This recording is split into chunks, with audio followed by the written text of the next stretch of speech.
వారిలో కొందరు ఆయనను పట్టుకొనదలచరు కానీ ఎవడు ఆయనను పట్టుకొనలేదు అన్నాడు యోహాను సువార్త 7వ అధ్యాయము 44వ వచనంలో.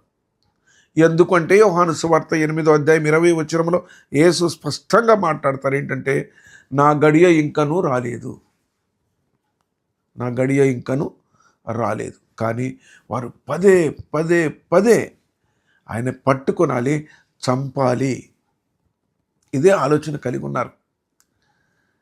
యోహాను సువార్త 8వ అధ్యాయం 58, 59 వచనాలు చూస్తే, అబ్రహాము పుట్టక మునిపే నేను ఉన్నానని మీతో నిశ్చయముగా చెప్పుచున్నాను అనగానే ఆయన మీద రాళ్ళు రువ్వటానికి వాళ్ళు రాళ్ళు పట్టుకున్నారండి. కానీ యేసు దాగి దేవాలయములో నుండి బయటకు వెళ్ళిపోయాను అని రాయబడినది.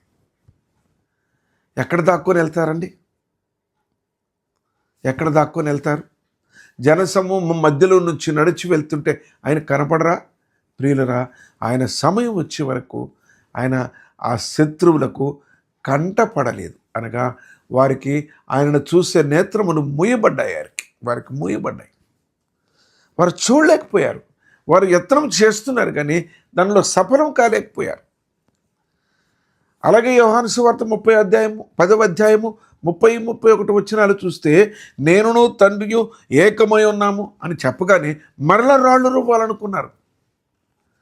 రాళ్ళు పట్టుకున్నారు కానీ ఏమి చేయలేకపోయారు. 19వ అధ్యాయంలో లూకాసు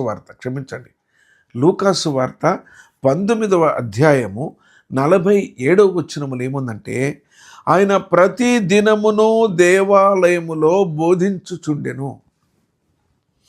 ఎన్ని రోజులు పట్టుద్దండి ప్రయత్నాలు మీకు?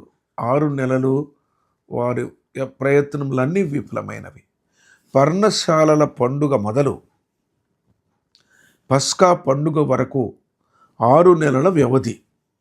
6 నెలల వ్యవధిలో వారు చేసిన ప్రతి ప్రయత్నము విఫలమైనది.